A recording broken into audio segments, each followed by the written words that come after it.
directly after to attend to his feet, for we were now in a complete wilderness of rocks and stones, thrown in all directions, and at times we had regularly to climb. "It is useless to bring them in this way," the doctor said after a couple of hours' labour; but as he spoke Ti-hi called a halt and pointed in a different direction, at right angles to that which we had so far followed, as being the one we should now take. The sun had suddenly become unbearable, for we were hemmed in by piled up stones, and its heat was reflected from the brightly glistening masses, some of which were too hot even to be touched without pain, while the glare was almost blinding wherever the rocks were crystalline and white. "I say, is that a cloud?" said Jack Penny, drawing our attention to a fleecy mass that could be seen rising between a couple of masses of rock. "Yes," cried the doctor eagerly, as he shaded his eyes from the sun's glare, "a cloud of spray. The falls are there." "Or is it the wind you can see in the trees?" I said, with a look at Jack Penny. "Get out!" retorted that gentleman. "I didn't say I was sure, and the doctor isn't sure now." "No, not sure, Penny," he said, "but I think I can take you to where water is coming down."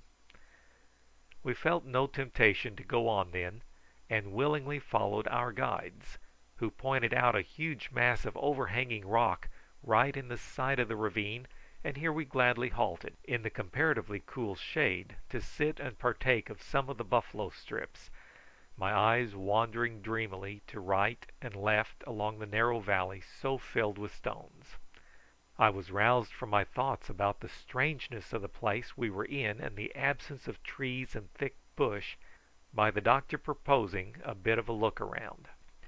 "We are getting up among the mountains, Joe," he said, "and this means more difficult travelling, but at the same time a healthier region and less heat." "Oh, doctor!" I said, wiping my forehead. "Why, it couldn't be any hotter than it is out there," said Jack. "Come with us then, and let's see if we can find a fresh way out. Perhaps we may hit upon a pass to the open country beyond. At all events, let's go and see the falls." We took our guns, leaving all heavy things with the blacks, who were settling themselves for a sleep. The sun's heat almost made me giddy for the first 100 yards, then either my eyes deceived me or Jack Penny's long body wavered and shook. But we trudged laboriously on over and among the masses of rock, that seemed to be nearly alive with lizards basking in the sun, their curious coats of green and grey and umber brown glistening in the bright sunshine, and looking in some cases as if they were covered with frosted metal as they lay motionless upon the pieces of weather-worn stone. Some raised their heads to look at us and remained motionless if we stopped to watch them.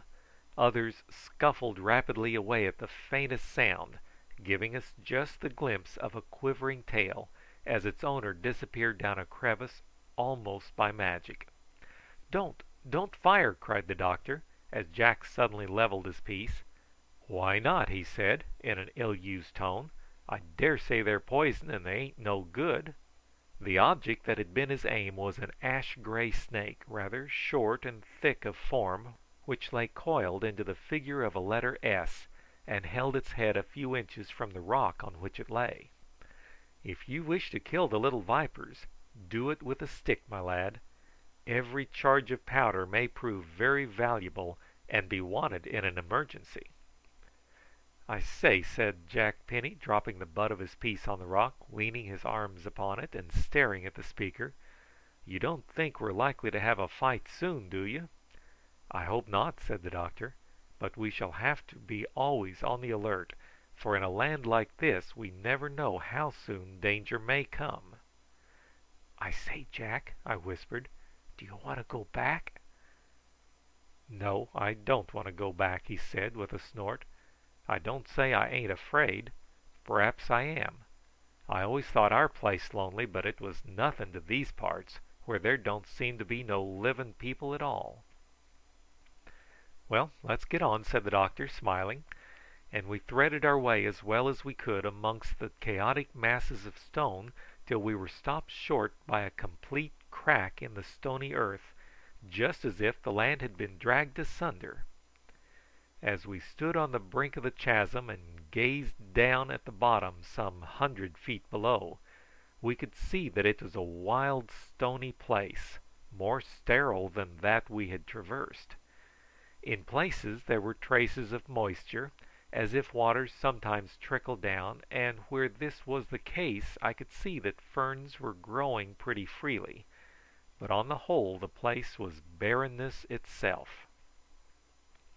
It seemed to have a fascination, though, for Jack Penny, who sat down on the edge and dangled his long legs over the rock, amusing himself by throwing down pieces of stone on to larger pieces below, so as to see them shatter and fall in fragments. "Snakes!" he said suddenly. "Look at 'em! See me hit that one!" He pitched down a large piece of stone as he spoke, and I saw something glide into a crevice, while another reptile raised itself up against a piece of rock and fell back hissing angrily.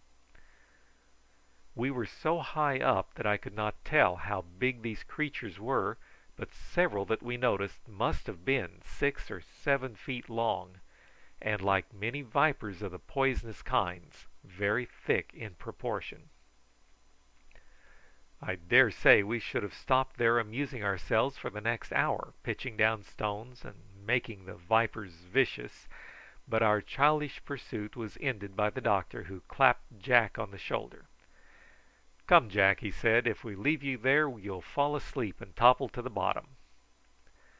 Jack drew up his legs and climbed once more to his feet, looking very hot and languid, but he shouldered his piece and stepped out as we slowly climbed along the edge of the chasm for about 1/4 of a mile, when it seemed to close up after getting narrower and narrower, so that we continued our journey on what would have been its farther side had it not closed.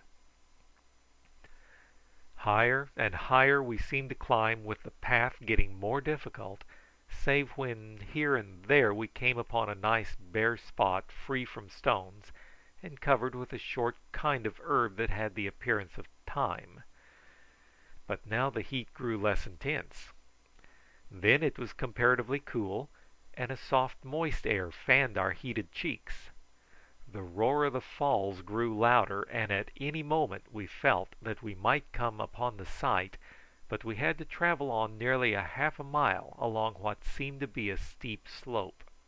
It was no longer arid and barren here, for every shelf and crevice was in full growth of the most vivid green. For a long time we had not seen a tree, but here tall forest trees had wedged their roots into the cracks and crevices, curved out, and then shot straight up into the air. The scene around was beautiful, and birds were once more plentiful, dashing from fruit to flower, and no doubt screaming and piping according to their wont, but all seemed to be strangely silent. Even our own voices sounded smothered, everything being overcome by the awful deep loud roar that came from beyond a dense clump of trees.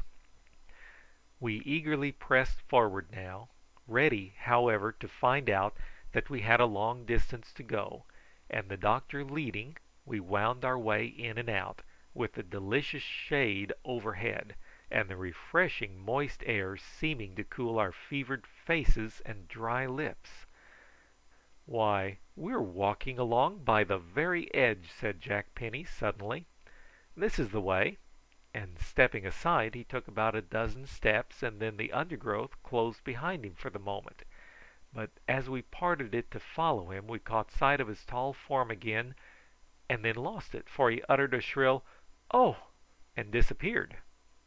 "Doctor, quick!" I cried, for I was next, and I sprang forward, to stop appalled, for Jack was before me clinging to a thin sapling which he had caught as he fell, and this had bent like a fishing rod, letting him down some 10 feet below the edge of an awful precipice, the more terrible from the fact that the river seemed to be rushing straight out into the air from a narrow ravine